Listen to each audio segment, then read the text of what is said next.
Hello everyone, welcome back to Rebels TV. We are back after the international break. I said we were going to do videos in between, but this never really happened. With international games, then never really got around to watching any of them. And for transfer news, but I could have done videos on transfer news, but I just never got around to doing it. So apologies for that. But we are here, we are back. And Manchester United are back, and the Premier League is back with some very interesting results. So go through a bit later. Um, and of course, Manchester United face Newcastle United. That's the preview for this video. Manchester United vs Newcastle United preview. And yeah, it's gonna be a it's gonna be an interesting game. Um, you know, um, Newcastle have been fantastic this season, and of course, they would want to get revenge against us after we kind of broke their hearts in the Carabao Cup final. And of course, that was a very great day for us. But probably not so much of a great day for them.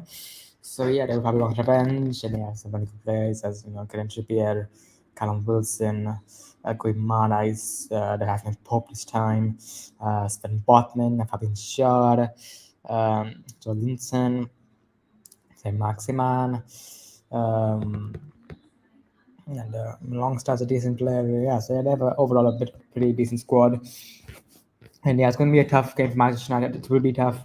We're away. We're at St. James's Park, which is a bit of a difficult stadium to play at Manchester United. And for any team, it's difficult to get a good result there. I think the only game that they lost at St. James's Park is in Newcastle was against Liverpool. And I'm pretty sure that was I'm pretty sure that was a stoppage time winner from Carvalho. So yeah, I took a stoppage time winner to beat Newcastle. That's how good they've been this season at home.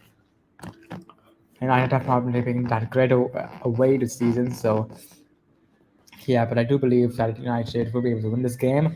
I don't think it'll be tough. It'll be very tough. It's very narrow. It'll be a very narrow game for United. But still, I do think we have of enough time to get a the 3 points in this game. And 3 points here would be great. It would be a great 3 points, definitely.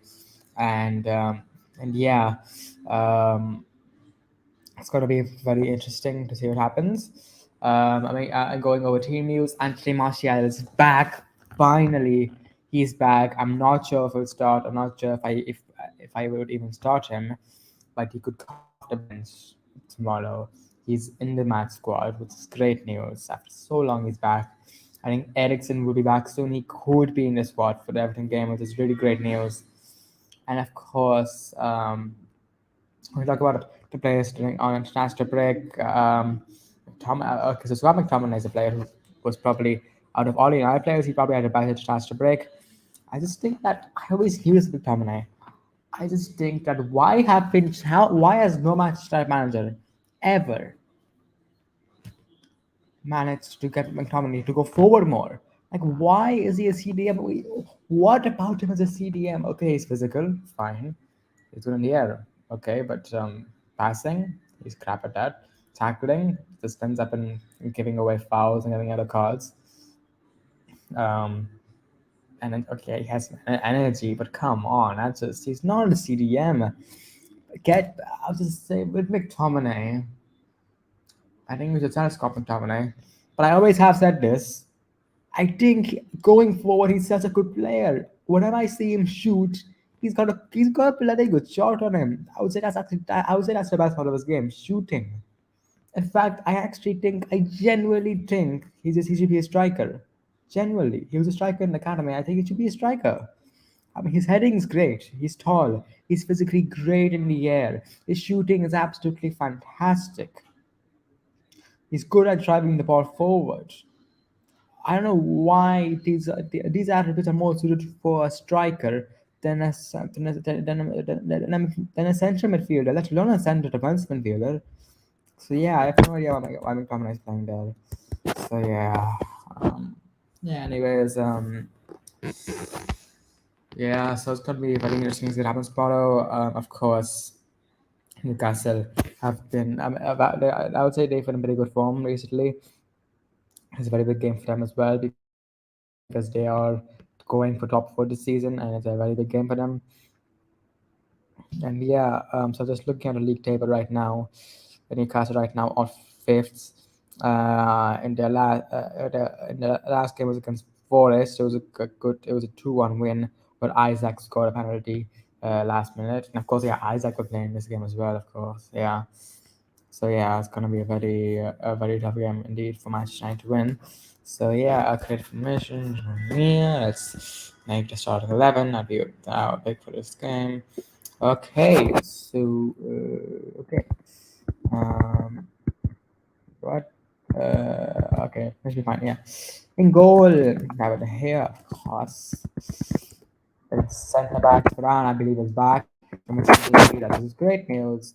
So yeah, Sandro, left back, sure.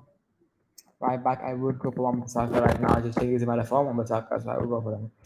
CDM, two CDMs, like midfield. Of course, I mean, no. God, I'm going to consider about his colleagues who playing for 3 games. It's just absolute joke. So one has to be Fred. I would say Fred. In my opinion, Fred's a bit still. Not McTominay. I wouldn't be surprised if he went for McTominay. I mean, for because of the physical teams, they may want some more physically strong players in this game. But still, I would go for Sabitzer and Fred. I just meant Fred again. Just no. So I would go for Fred and Sabitzer. At Cam, Bruno. Captain Bruno. And after that, right, so just call it mine. Just remember, Ahana Garnacho could be for the rest of the season, not because of injury, but because of the Under 20 World Cup. And fun facts, if you didn't know about Under 20 World Cup, it actually got so Israel, one of the nations, was qualified for the World Cup, but Indonesia was supposed to be the host nation. They were due to politics, like they would just not allow Israel to participate in the World Cup, in the Under 20 World Cup. So therefore, FIFA have so therefore the World Cup will not be taking place in Indonesia, and FIFA are going to try to find a new host nation for the FIFA Under 20 World Cup. It's like, I mean, that's pretty bizarre, and yeah, like you shouldn't. Just yeah, that's a bit messed up to be honest. Yeah, yeah. After I so yeah, okay, that's why Garnacho could be out for the rest of the season. We might not see him again this season. Really unfortunate because he's been a breakout star this season. He's been he's been great. But we do have Pellistri there already, so yeah. After Rice, sounds like Anthony. I'll go for Anthony. Striker, Weghorst, Martial, it's fit, but I'll take it easy with Martial. Maybe give him 20 minutes tomorrow. Then maybe in our next game with it's against Everton. Or no, it's the Europa League game, isn't it? Europa League, right? No, Brentford's.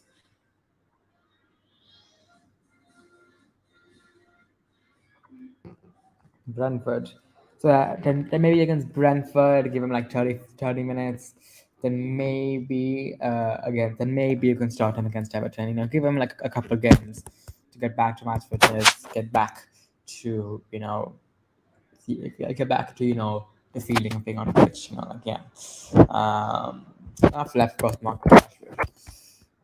So yeah, this is the 11th pick for a trip to the two sets in this podcast. Newcastle, De Gea, Martinez, Varane, Shaw, Wan-Bissaka, Fred, Sabitzer, Fernandes, Rashford, Anthony, and Weghorst. So yeah, I think I might just end it around here. Sorry for a short preview. Neil's not available if he went to sleep. So yeah, you must find out the must have had a tiring day. AD is not available right now, so yeah, I think I might send video here.